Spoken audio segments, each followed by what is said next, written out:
It was 2:13 a.m. in southeast Atlanta when officers kicked through the front door of a quiet suburban home, responding to a frantic, anonymous call about two people bleeding on the floor. The moment they stepped inside, everything went silent. Not the silence of an empty house, but the heavy, suffocating silence that follows violence. Their flashlights swept across the living room, over shattered picture frames, overturned furniture, and a dark stain stretching across the hardwood floor. And there, in the center of it all, one of their own sat motionless, Detective Marcus Boyd. His service weapon lay beside him, still warm. Two bodies were sprawled just feet away, one male, one female, lifeless, their final moments frozen in shock. But Marcus didn't look at them. He just stared at the blood on his hands, his breathing shallow, his eyes empty, like the soul had already left him. When the officers called his name, he didn't raise his head. He didn't try to explain. He just whispered the same sentence over and over, like he was trapped inside a nightmare he couldn't wake up from. The DNA test was right. I had no choice. No one understood what he meant. No one could imagine the storm that had led this respected Atlanta officer to commit the unthinkable. But the truth had been growing in the shadows for more than 12 years. And tonight, it finally came for all of them. If you want to uncover more chilling true crime stories and see justice exposed, subscribe to Crime Vaults as we bring light to the darkest true crime cases and never miss the secrets hidden in plain sight.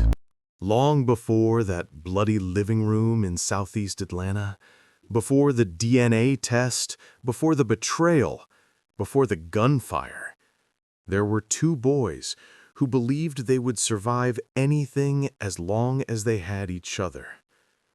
Marcus Boyd and Daryl Jackson grew up on the same cracked streets of southwest Atlanta, two black kids who learned early how to run fast, fight hard, and dream bigger than their surroundings. They shared everything: school lunches, broken bicycles, and secrets they swore would never leave the alley behind Marcus's grandmother's house. As teenagers, they were inseparable. Marcus, the quiet one, disciplined even at 13, always planning for tomorrow. Daryl, the loud one, charismatic, reckless, the friend everyone liked instantly. Together, they balanced each other in a way that felt unbreakable. When Marcus became a police officer, Daryl didn't envy him. At least, that's what Marcus believed. Instead, Daryl showed up at the graduation with a camera, cheering loud enough to embarrass everyone around him. He was the godfather to Marcus's first child, the Uncle D who never missed a family dinner, the man who walked straight into Marcus's home without knocking because he was more than a friend. He was family. Marcus trusted him with everything: his home, his children, his peace. Daryl was the one man Marcus never questioned, the one man he believed would never cross him, never lie to him, never betray him. But the thing about trust is, you don't notice when it breaks. You only notice when it's already shattered. And for Marcus, the cracking had started long before he ever saw that DNA report. The first crack didn't look like a crack at all. It looked like a laugh, small, innocent, forgettable.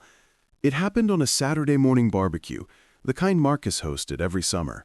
Friends filled the backyard, music played, kids ran across the grass barefoot.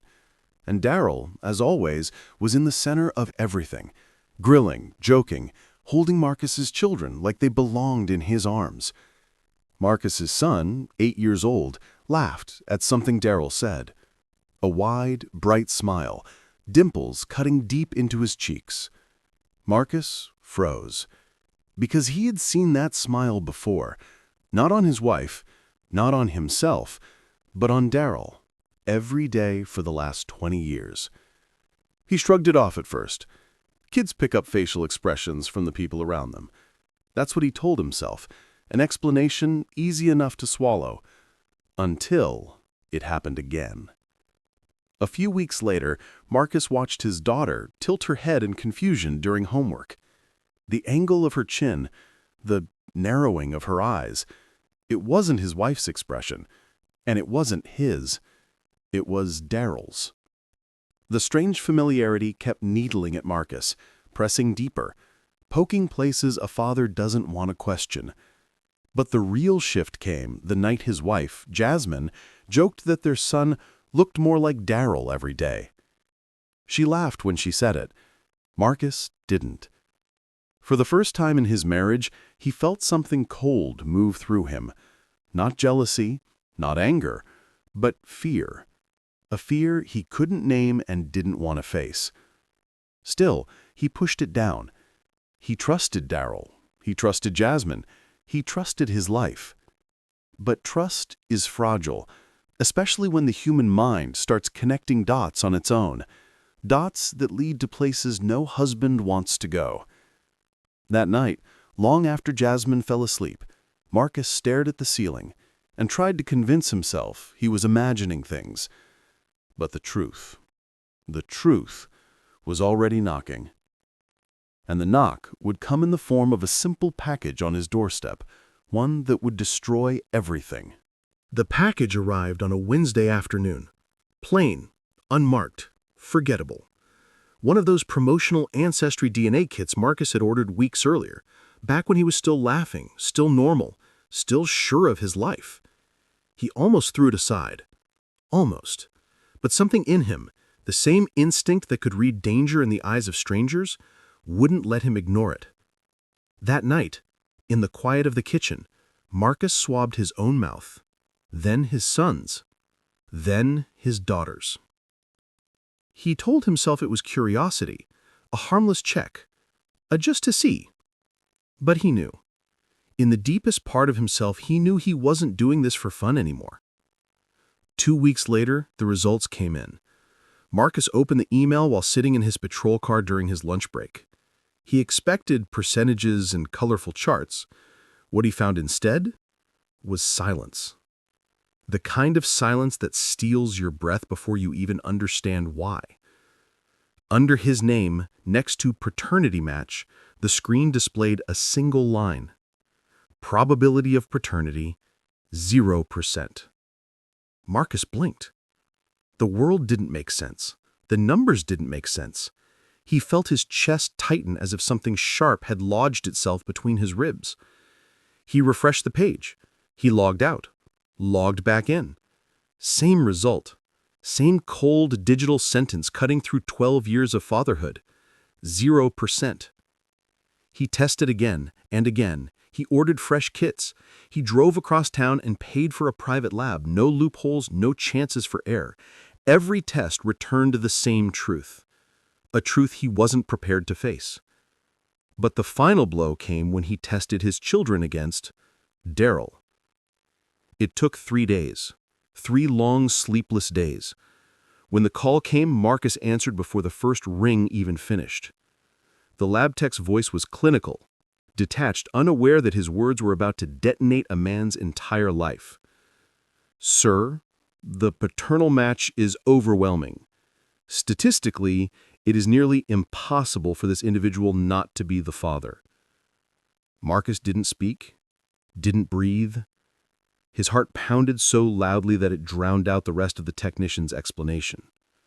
It was Daryl, his best friend, his brother, the man he trusted with everything. For the first time in his career, Marcus felt the world tilt beneath him, not from fear, but from betrayal so deep it made his vision blur. And yet, even this was only the beginning. Because the truth about the DNA wasn't the worst part. The worst part was what Jasmine would confess next. Marcus couldn't sleep that night, not a single hour. He sat in the dark living room, the DNA report spread across the coffee table like evidence in a murder case he wasn't yet ready to investigate. When Jasmine returned from her late shift, she found him staring blankly at the floor. She asked if he was okay. He didn't answer. Not yet. Finally, he spoke, voice low, trembling, controlled. "I know about Daryl." Jasmine froze, and then, slowly, she began to cry. Not the simple tears of regret, but the kind that hide a story too heavy to tell in one breath. She confessed. Daryl had been helping her, she said. He had been there in the moments Marcus wasn't. He had made her feel safe. He had manipulated her. She swore she tried to resist. She swore she tried to stop it. But she was weak. She was lonely. And Marcus, he wanted to believe her. He wanted to hold her and forgive her and pretend that this nightmare wasn't real. But when Jasmine admitted that she hadn't told him because she feared Marcus would hate her, Marcus felt the first real fissure in his mind. Because Daryl wasn't just a betrayer. He wasn't just a liar. He had been plotting years of quiet, careful intrusion into Marcus's life. Every birthday, every holiday, every weekend Marcus worked a long shift, Daryl was there. Daryl was always there. Marcus realized something he couldn't unsee. This wasn't an accident. This wasn't a mistake. This was a betrayal planned with precision. But even now, as the first twist sank into his chest, Marcus didn't yet know the full truth. He didn't know the confession Jasmine had held back, the one that would shatter everything he thought he knew about the man he called his brother. And that truth would change everything. Every memory of the past 12 years crawled into his mind, twisting into shapes he didn't want to see. Family vacations, birthday parties, backyard barbecues, moments where Daryl laughed with his children, kissed them on the forehead, called them mine. Marcus had trusted him with his life, and now he wondered if he had been living a lie the entire time. He began quietly, methodically, the way he did on the job.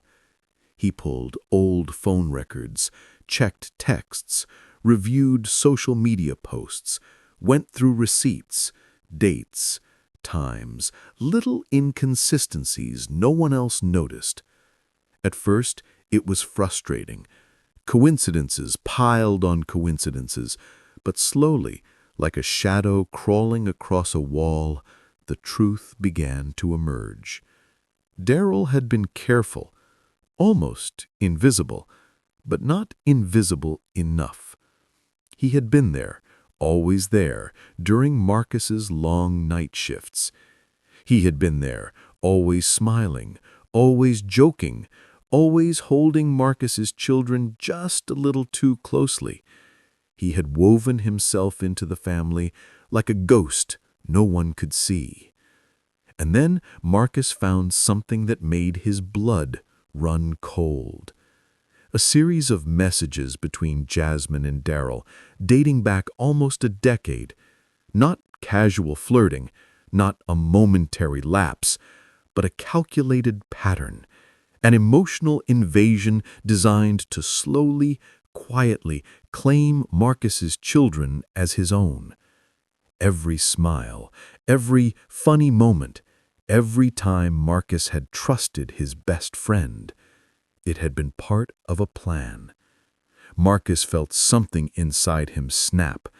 Not anger, not grief, but a cold, precise clarity. Daryl hadn't just betrayed him. He had planned this. Every moment, every memory, every laugh, every hug. Marcus realized something else, something worse. Jasmine hadn't told him everything. There was one confession she hadn't made. One piece of the puzzle that once revealed would leave Marcus with only one choice. And that choice would change everything forever. Jasmine waited until Marcus returned home the next evening. She stood in the doorway, trembling, not from fear of him, but from fear of the truth she had kept buried. The truth she knew would destroy him more than the DNA results ever could. Marcus didn't speak. He simply sat, cold, still, silent. Finally, Jasmine whispered the words that made his heart stop. "It didn't start after we got married. It started before." For a moment, the world seemed to tilt. Marcus felt the air leave his lungs. Jasmine continued, crying, choking on her own guilt. Daryl had been there first, before Marcus proposed, before the wedding, before the children. Jasmine admitted she had been involved with Daryl months before she ever said yes to Marcus. She thought it was a mistake, something she could leave behind. But Daryl, he never let go. He followed her, showed up uninvited, inserted himself into her life, her new marriage, her new family. He told her he deserved her. He told her Marcus was too busy, too distracted, too devoted to the badge to ever truly love her. And worst of all, he told her that if she didn't keep him close, he would expose everything. Marcus felt his hands tremble, not from anger at Jasmine, but from the horrifying realization that Daryl hadn't just betrayed him as a friend. Daryl had targeted him. A calculated, predatory invasion of his home, his marriage, his children. Every moment for the past 12 years had been a quiet war Marcus didn't know he was losing. But Jasmine wasn't done. There was one final truth, one that shattered the last piece of Marcus's sanity. He told me he planned to take the kids.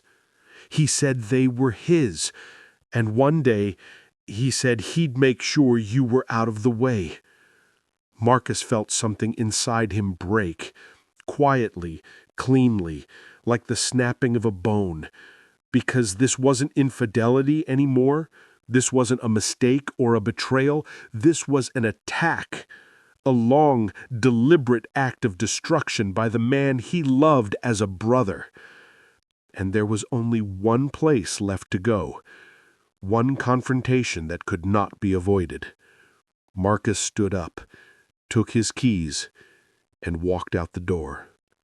He didn't tell Jasmine where he was going, but she knew, and the fear in her eyes confirmed it.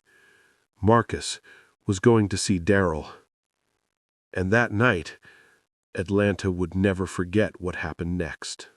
The drive to Daryl's house felt like drifting through a dream, one where the edges blurred and the world moved without sound. Marcus didn't remember turning the key, didn't remember pulling out of the driveway, didn't remember the traffic lights or the roads.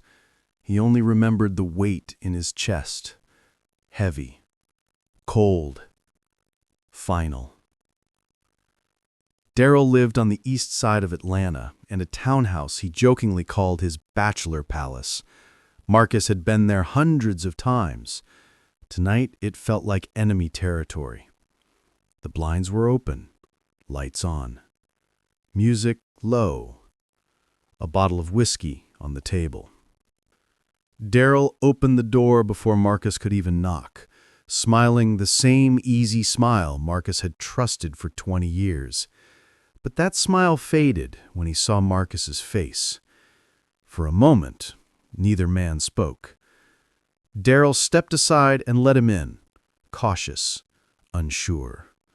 Marcus walked to the center of the living room, the same room where they had watched games, shared secrets, laughed like brothers. Tonight, there was no laughter. Daryl tried to start gently, tried to charm his way out.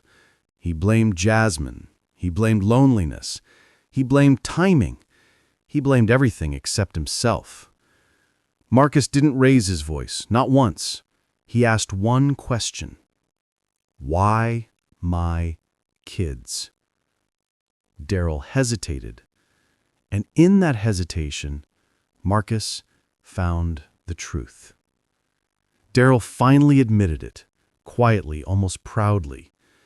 He said he always wanted a family, but not just any family. Marcus's family.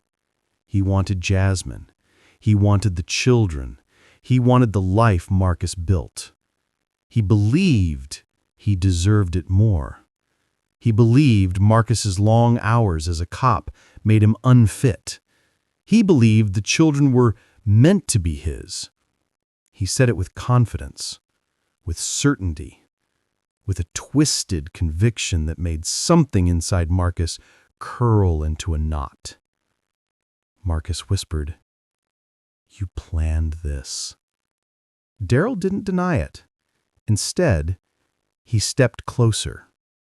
Too close. His voice low, taunting, triumphant. He told Marcus he was going to fix everything. He said Marcus was in the way. He said if Marcus tried to take the kids, he would fight, legally or not. He said he wasn't afraid of him. And then the final blow. They were mine before they were yours. Marcus didn't shout, didn't lunge, didn't swing. He simply felt something inside him go silent. Not rage, not madness, just silence. A place beyond pain. But what neither man realized was that they weren't alone. From the hallway, a familiar voice whispered Marcus's name. Jasmine. She had followed him, driven behind him, walked in through the unlocked door. And the moment she stepped inside, everything collapsed. Daryl smirked. Jasmine cried. Marcus stared at both of them, the room spinning under the weight of betrayal. Nobody knows who moved first. Nobody knows who said what next. But what happened in the next moments would end two lives and end Marcus's life as he knew it. The gunshot that followed didn't come from anger, but from a level of heartbreak most men never survive.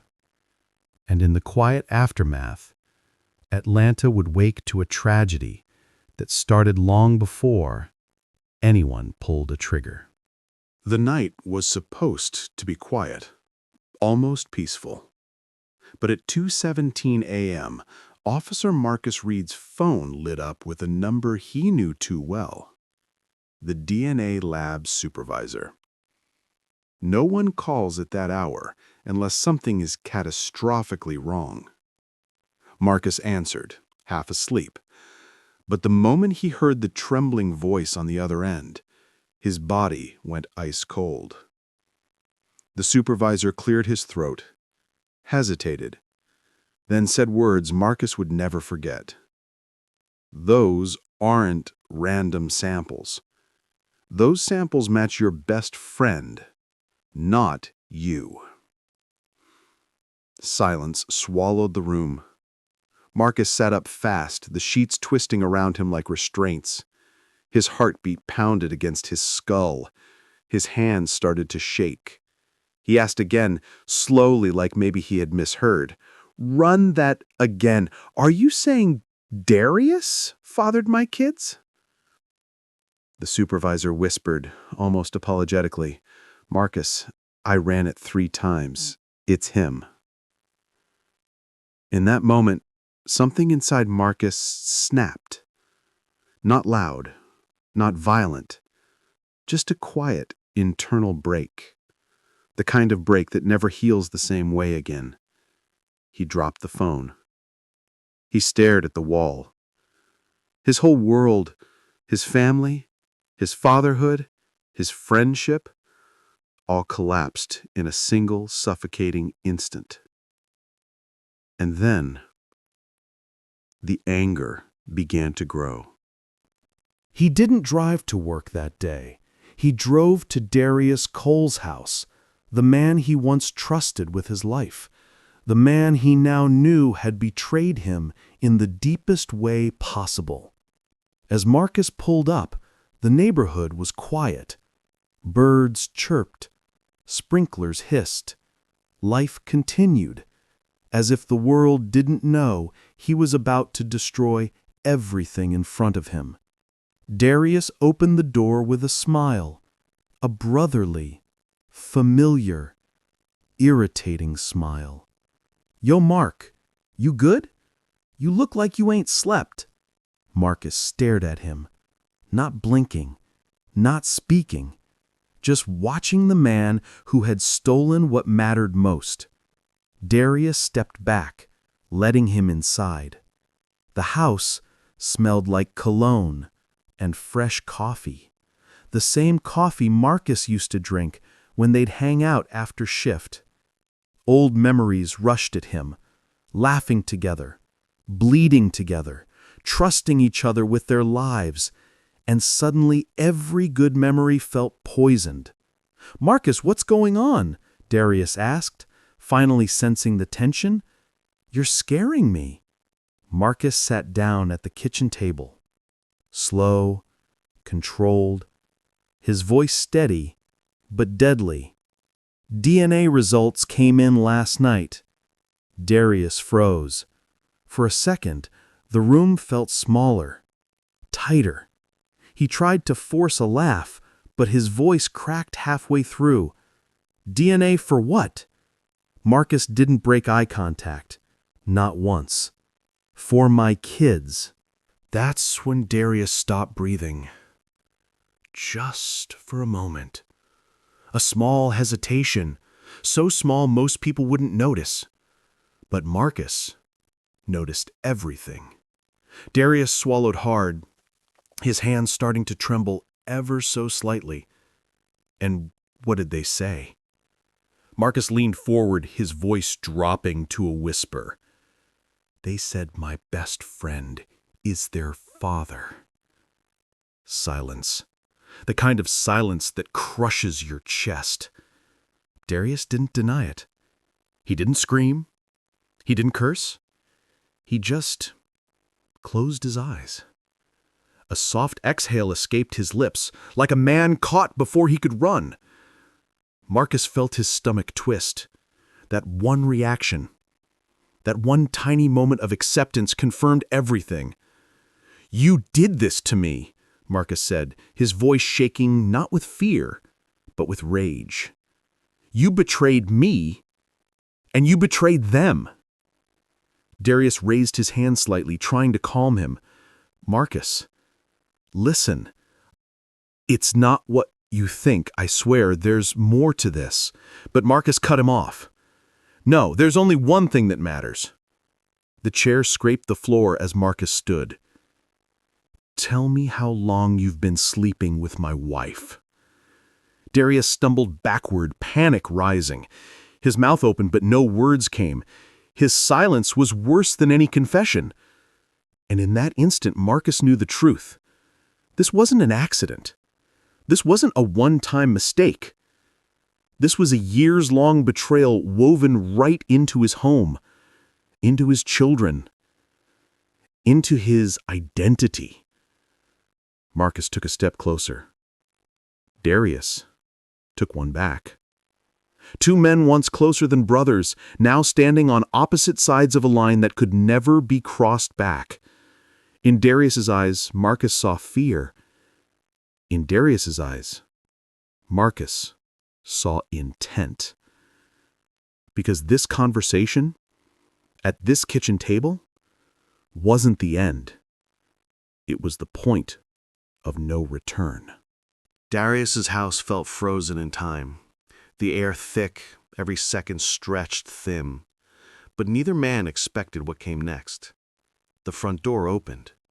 Soft footsteps echoed down the hallway. A familiar set of keys jingled. Marcus didn't turn around. He didn't need to. He knew that sound better than his own heartbeat. It was Maya, his wife. She stepped into the kitchen wearing workout clothes, holding a smoothie cup, and looking annoyed. Clearly not expecting to find her husband and her secret lover standing face to face. "Darius, I told you to lock—" Her sentence died in her throat when she saw Marcus. She froze. Her eyes darted from Marcus to Darius, back to Marcus, and in seconds, her calm, irritated expression crumbled into raw fear. "Marcus?" she whispered. What are you doing here?" Marcus slowly turned to her. His stare was hollow, unreadable. The kind of stare that makes the truth unravel on its own. Darius stepped forward, his voice shaky. "Maya, don't panic. We can fix this." But Marcus cut him off, his voice low and lethal. "No. She is going to talk now." Maya's hands shook. The smoothie cup slipped from her finger, splattering across the floor.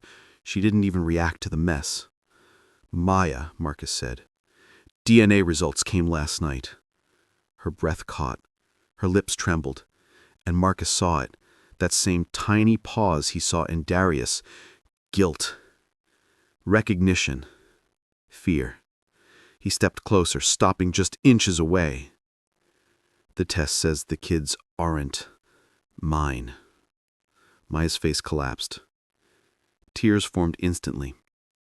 Not the tears of an innocent woman, but the tears of someone whose lies had drowned her. Darius whispered, "Maya, just tell him." But she shook her head violently, panic exploding in her voice. "Marcus, listen, it's complicated. It wasn't supposed to happen this way." Marcus clenched his jaw. "How long?" Maya swallowed hard. Tears dripping onto her shirt. Her mouth opened, but no sound came out. Then finally, in a trembling breath, 12 years. The words hit Marcus like a hammer. 12 years. 12 years of lies, 12 years of betrayal, happening under his own roof. He stumbled back slightly, as though the ground shifted beneath him. His pulse roared in his ears. Every memory of his family, birthdays, holidays, the kids calling him Dad, suddenly felt like a blade twisting into his chest. Maya stepped forward, hands shaking uncontrollably. "Marcus, please, we never meant to hurt you. It just happened." Marcus clenched his jaw. "You stole my life." Darius stepped toward them, trying to calm the fire he had helped ignite. "Marcus, let's talk. Let's sit down. We can figure this out." But Marcus didn't look at Darius. Not anymore. He stared only at Maya, at the woman who had destroyed everything he thought he knew. And then it happened. The moment that turned a betrayal into a tragedy. Because behind Maya, Marcus noticed something he hadn't seen at first. A suitcase. By the door. Half-zipped. Packed. They weren't planning to confess. They were planning to leave. With his kids. Forever. Maya saw his eyes land on it and panicked. "Marcus, it's not what—" But the truth was already burning through him. This wasn't just cheating. This wasn't just betrayal. This was escape. A planned one. And in that moment, Marcus Boyd felt something inside him snap. Quietly, cleanly, and permanently. This was no longer about heartbreak. It was about war. For a long moment, no one spoke. Not Darius, not Maya, not Marcus. Just the hum of the refrigerator the dripping smoothie on the tile floor, and the sound of 3 lives collapsing. Marcus stared at the suitcase, the half-zipped Betrayal. He tried to breathe, but every inhale felt like broken glass tearing through his chest. Then Maya whispered, "Marcus, we weren't running away, I swear." But her eyes told a different story. Her eyes told the truth. He turned slowly to Darius. "You were taking my kids?" Darius raised his hands. "Mark, listen, man, I love those kids. Marcus snapped. "You love them because they're yours." The words cracked through the room like lightning. Darius flinched. Maya sobbed. Marcus's fists clenched. He felt his rage growing, but underneath it, something else was crawling to the surface. A dark, chilling realization he hadn't allowed himself to consider. "Maya," he said quietly, "when were you leaving?" Her silence was the answer. He took a step closer. His voice dropped lower. "Tell me when." Maya's lips trembled. Her hands shook uncontrollably. And then, barely audible, "Tonight." The oxygen left Marcus's lungs. Tonight. They were leaving tonight, while he slept, while he thought his family was safe. Marcus staggered back, gripping the counter for balance. This wasn't a spontaneous confession. This wasn't guilt. This wasn't fear of being caught. They had been planning this, organizing it, waiting for the moment he was vulnerable. But then, something else caught Marcus's eye. Something worse. Next to the suitcase, tucked halfway under a jacket, was an envelope. He walked toward it slowly, as if approaching a live explosive. He picked it up with trembling fingers. The envelope was sealed. His name was written on the front. Marcus Boyd. Darius moved quickly. "Marcus, don't!" Marcus ripped it open. Inside was a stack of papers. Legal documents, custody paperwork, child support filings, signed statements, all prepared, all notarized, all ready to file in the morning. And at the top was the twist that turned Marcus's veins to ice. A letter, written by Maya, dated 2 weeks ago. A letter claiming Marcus was unstable, dangerous, mentally unfit. She was preparing to accuse him of emotional abuse, of violence, of being a threat to the children. A complete fabrication, crafted to strip him of his family, his reputation, and his badge in one devastating blow. Marcus felt the world tilt. His vision blurred. His hands shook violently as he read the words meant to destroy him. His wife, his best friend, together, had been planning not just to leave him, but to erase him. Darius stepped forward, desperate. "Mark, I told her not to file that. I swear to God, I told her it was too much." Marcus turned toward him, expression hollow. "You were going to watch them ruin me." Darius didn't answer. His silence was the truth. Maya sobbed harder.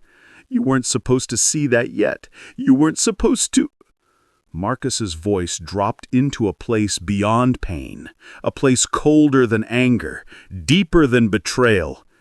"You were going to take my kids, steal my life, destroy my name, and then tell the world I was the monster?"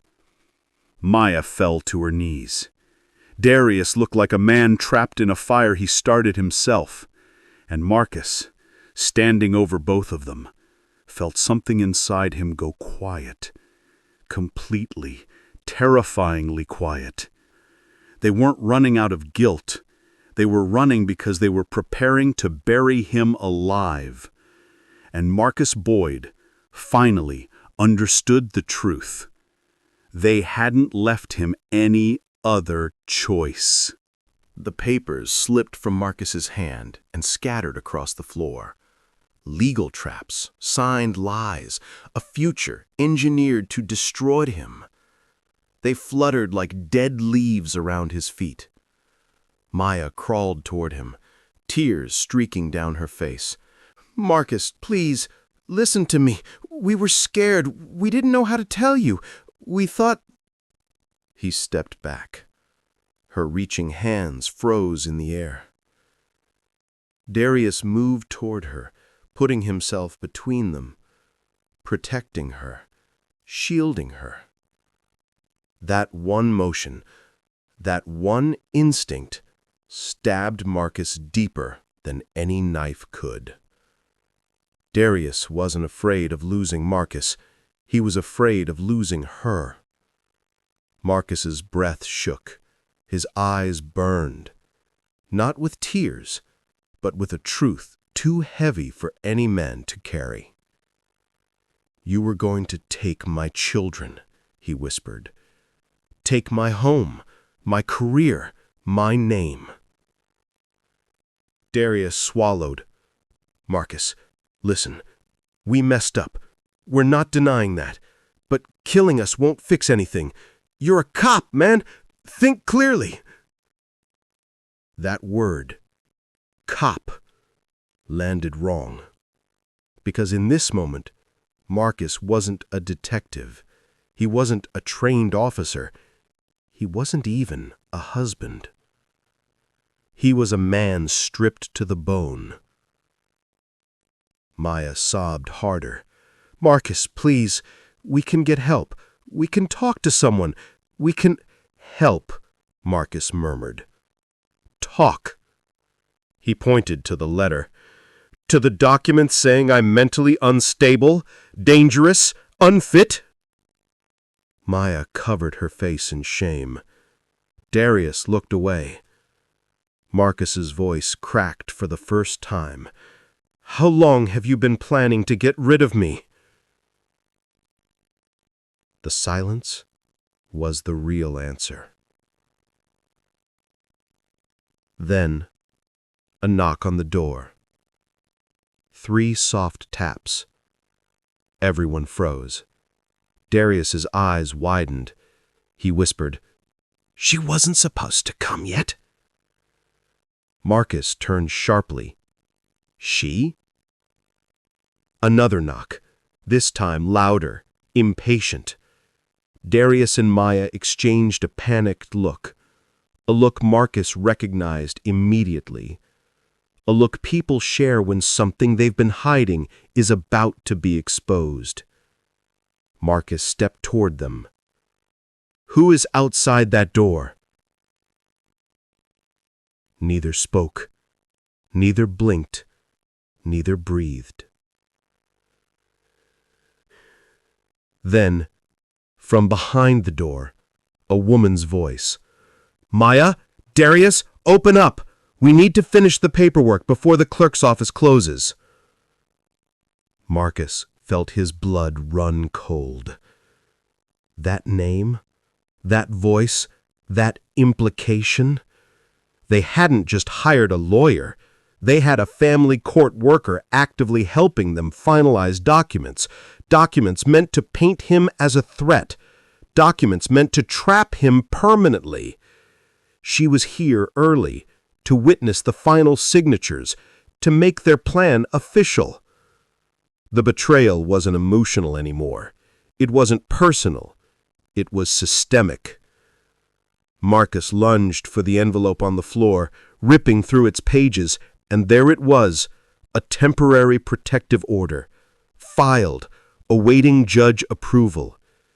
It accused him of threatening them, of being violent, of having episodes, of being a danger to the children. Signed by Maya, witnessed by Darius, dated for submission today, before the end of business. The knock came again, harder this time, commanding. "I know you're in there. We need to finalize the statement." And in that moment, Marcus realized something chilling. They hadn't waited for him to find out. They weren't giving him a chance to speak, to think, to breathe. His fate was already sealed. By tonight, he would be the monster. By tomorrow, he'd be removed from the house. By next week, he'd lose his badge. And after that, his children. Darius reached toward him. "Marcus, please, just let us explain." Marcus didn't move. He didn't blink. He didn't speak. Because the final betrayal wasn't the affair, wasn't the kids, wasn't the plan to leave. It was the realization that they had already prepared the world to hate him, to fear him, to discard him like a threat. Marcus Boyd felt something slide into place inside him, calm, cold, absolute. He said quietly, "You were never going to let me walk away from this alive, were you?" Maya shook her head violently. "No, Marcus, we weren't going to hurt you, I swear." But Marcus wasn't listening anymore.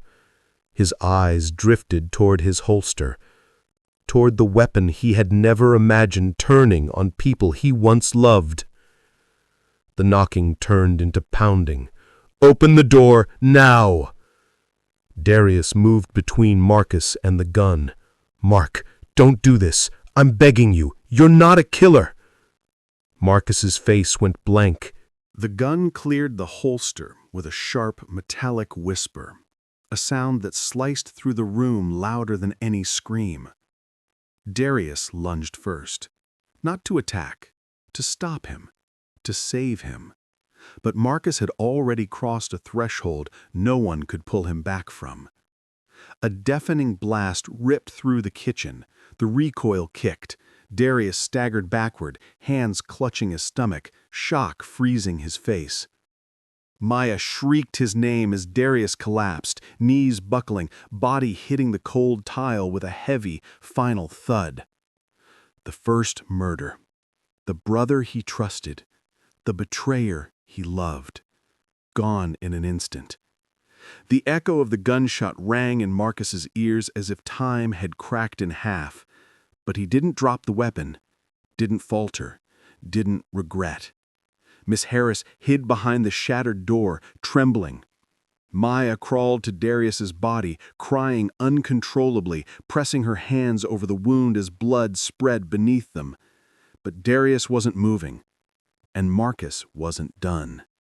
He stepped forward, slow, deliberate, like a man walking through the ruins of a life already dead.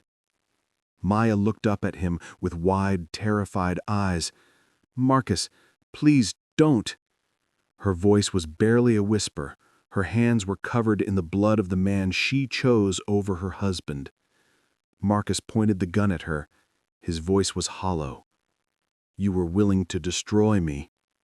Maya shook her head violently. "No, Marcus, we were wrong, but we can fix this, please, for the kids." "For the kids?" he murmured. "You planned to steal them from me." Maya crawled backward until her back hit the cabinet. No, don't do this. Don't." Marcus didn't shout, didn't tremble. His face held no rage anymore, just devastation shaped into something lethal. He whispered, "You ended this long before I pulled the trigger." Another blast, short, sharp, irreversible. Maya slumped sideways beside Darius, collapsing into the same silence that had already claimed him. Two bodies. One betrayal. One man left standing in a house full of ghosts. Miss Harris screamed and fled out the door, calling 911 as she ran down the walkway. But Marcus didn't chase her, didn't hide, didn't run. He simply stood there, in the center of a home that no longer belonged to him, staring at the two people who had taken everything from him long before he took their lives. The sirens grew louder in the distance, a sound Marcus knew all too well. A sound meant for other men, other criminals. Never for him. He placed the gun on the counter, sat down on the floor, leaned his head against the wall, and waited.